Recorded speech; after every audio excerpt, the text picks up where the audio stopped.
Tetapi kita tahu bahwa KPU tidak mau digital forensik dan kemudian mengeluarkan peraturan KPU yang mengecualikan Sirekap ini sebagai informasi yang dikecualikan. Ini fakta yang menarik. Kemudian dari diskusi Sirekap dan juga pemaparan ahli, kita tahu bahwa banyak sekali masalah dengan Sirekap ini. Ada temuan misalnya 154.541 perbedaan waktu pemindaian misalnya.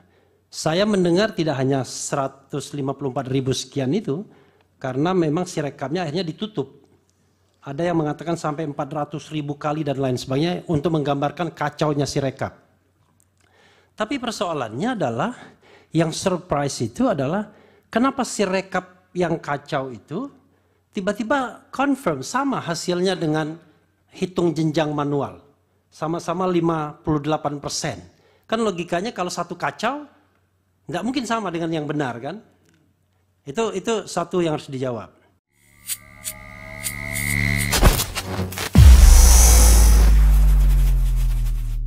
Mulia. Yuti Prayudi. Ya. Bismillahirrahmanirrahim. Assalamualaikum warahmatullahi wabarakatuh. Yang mulia Ketua Mahkamah Konstitusi, yang mulia para hakim konstitusi, pemohon dan kuasa hukumnya, termohon dan kuasa hukumnya, dan pihak terkait.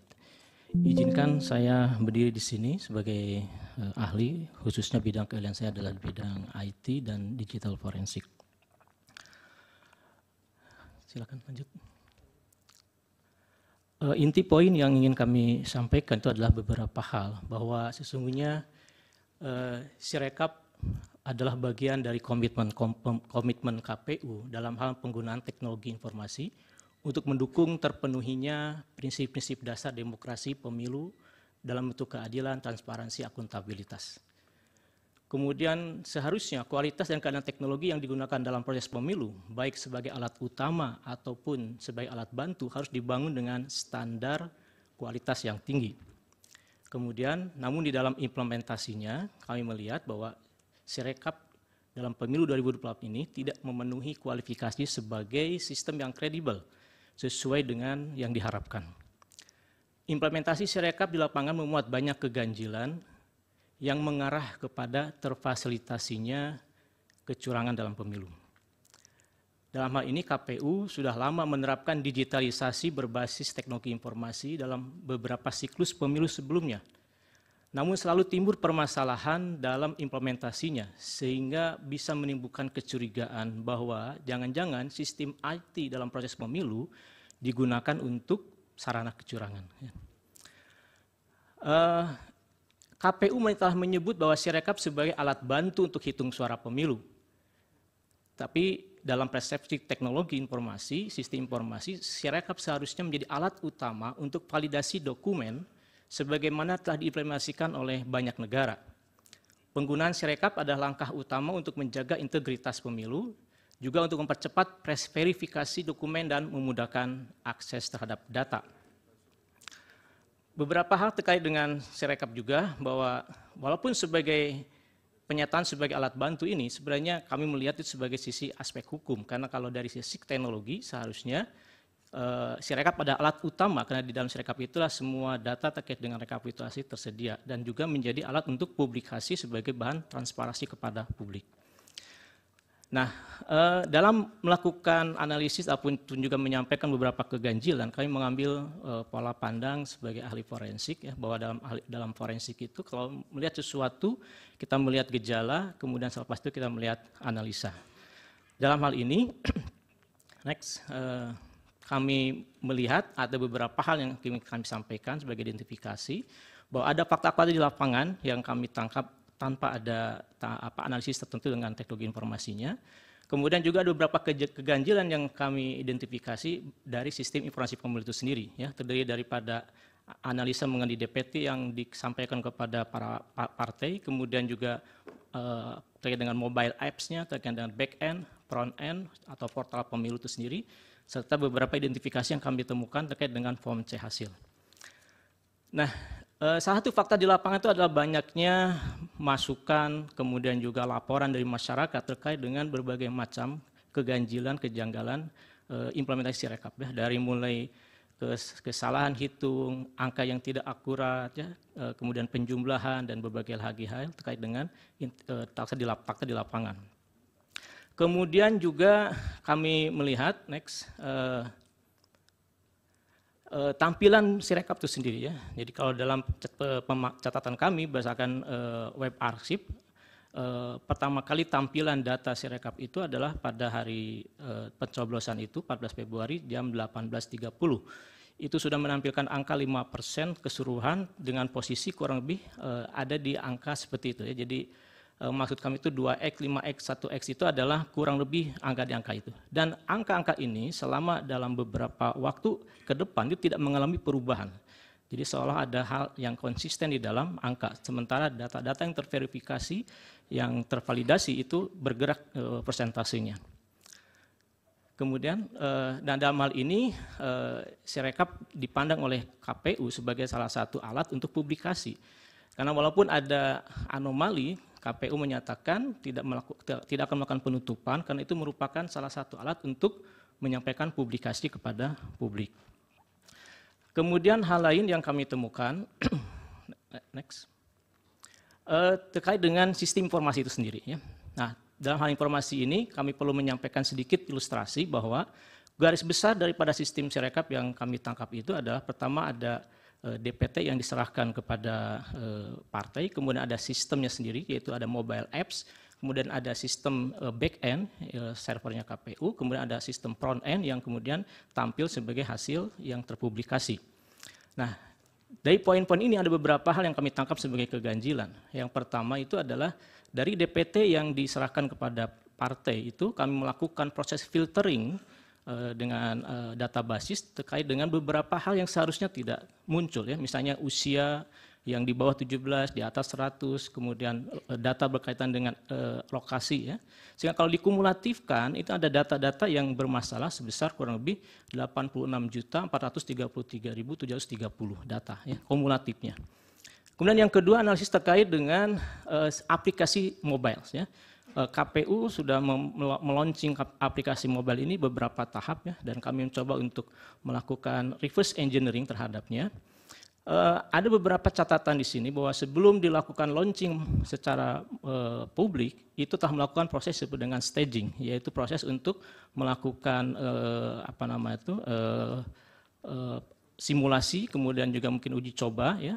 Nah, dalam proses staging dari pengamatan yang kami dapat itu tidak ada permasalahan. Tetapi kemudian ketika dilakukan proses penyebaran ataupun pengeluaran kepada publik ya, production, itu mulai muncul beberapa indikasi ya yang mencurigakan.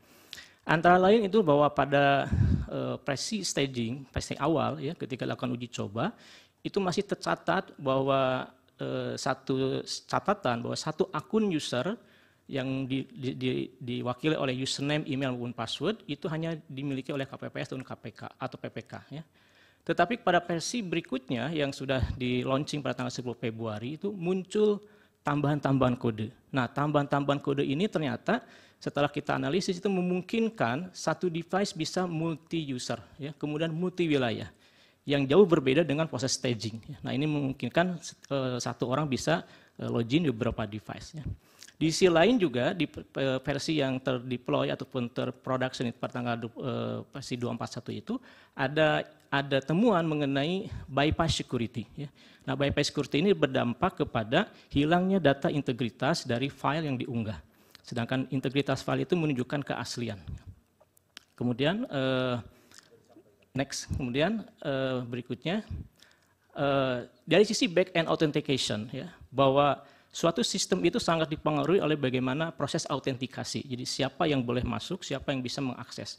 Nah, kami menemukan satu keganjilan dalam hal ini bahwa ternyata sistem yang dibangun itu menggunakan tools yang kualitasnya itu adalah lower class open source ya, dan memiliki banyak kerentanan ya. Tidak selayaknya sebuah sistem yang dibangun untuk kepentingan yang besar ini menggunakan sebuah tool untuk kepentingan autentikasi yang kelasnya itu adalah lower class open source ya. Nah, seharusnya memiliki satu rujukan kepada sistem yang kepada teknik ataupun tool autentikasi yang lebih valid, yang lebih terjaga, terjamin. Berikutnya, kemudian next lagi, ya terus.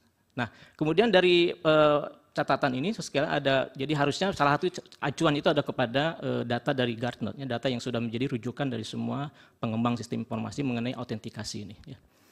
Berikutnya kemudian salah satunya itu adalah kerentanan. Ya, jadi kami melihat bahwa sistem autentikasi dari Sirekap ini memiliki kerentanan, terbukti dari bahwa aplikasi yang digunakan yaitu Keylog itu ternyata memiliki CVE. CVE itu adalah sebuah modul kerentanan yang terpublikasi yang harus segera ditutup ya, tapi masih digunakan gitu ya. Berikutnya, nah di sisi lain terakhir kita mencoba untuk melihat data-data keganjilan dari sisi web yang terpublikasi dengan menggunakan teknik web scraping. Ya. Nah dalam web scraping ini beberapa hal yang bisa kami sampaikan sebagai keganjilan itu dari mulai dari mulai misalkan saja jumlah DPT, kemudian jumlah suara yang melebihi seharusnya, kemudian juga suara sah yang melebihi seharusnya. Ini beberapa catatan-catatan dari hasil web scraping ya. Jadi selisih suara yang tidak sama, kemudian penjumlahan yang tidak sama itu yang kami dapatkan dari proses web scraping. Berikutnya. Kemudian pada tanggal 27 Februari itu KPU menyatakan bahwa mereka melakukan koreksi terhadap 154.000 data TPS ya. Tetapi yang agak mencurigakan ataupun ada keganjilan itu adalah proses koreksi itu tidak berdampak pada angka persentase gitu. Seharusnya dengan sekian banyak koreksi itu setidaknya ada fluktuatif data yang nampak juga dari publikasinya.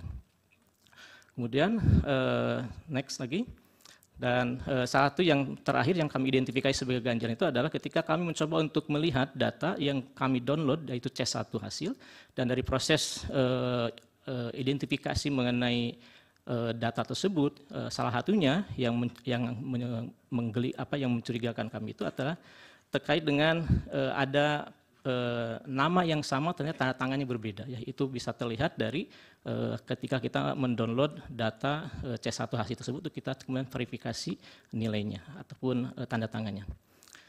Kemudian dari proses tersebut maka keseluruhan temuan ini menegaskan bahwa Sirekap tidak memenuhi standar testing dan validasi yang diperlukan untuk sistem rekapitulasi dan publikasi hasil penghitungan pemilu yang dapat diandalkan.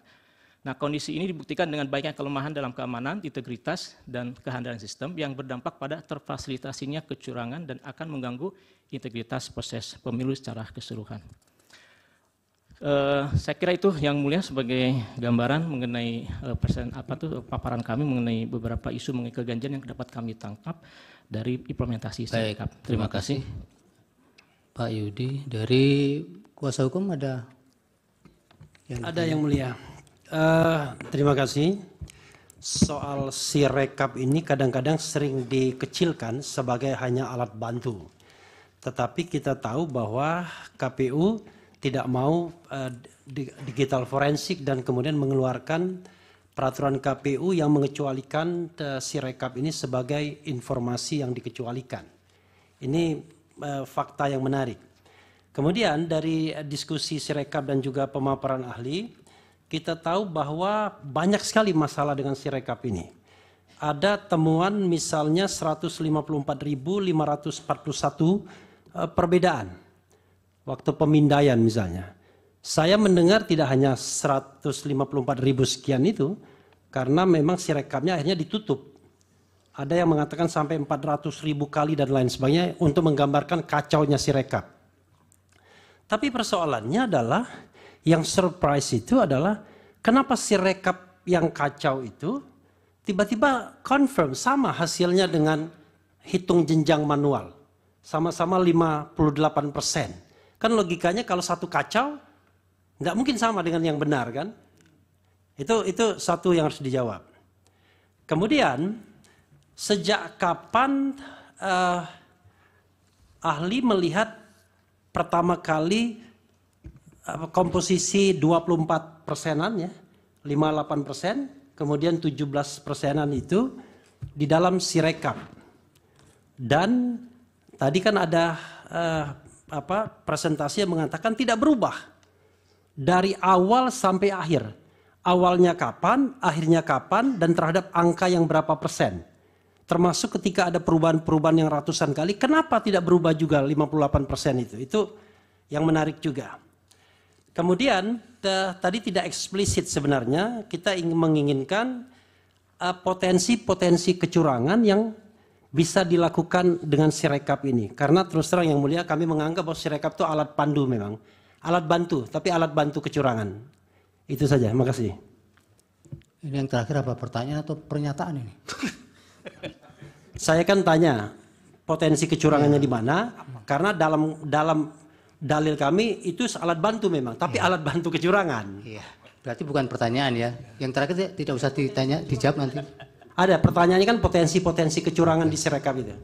Oke. Masih ada tambahan pertanyaan? Ada. Saya bantu Pak Refli majelis. Pertanyaannya adalah apakah Sirekap menjadi alat bantu kecurangan? Jadi pertanyaan ini bukan pernyataan karena ada apakah, gitu ya.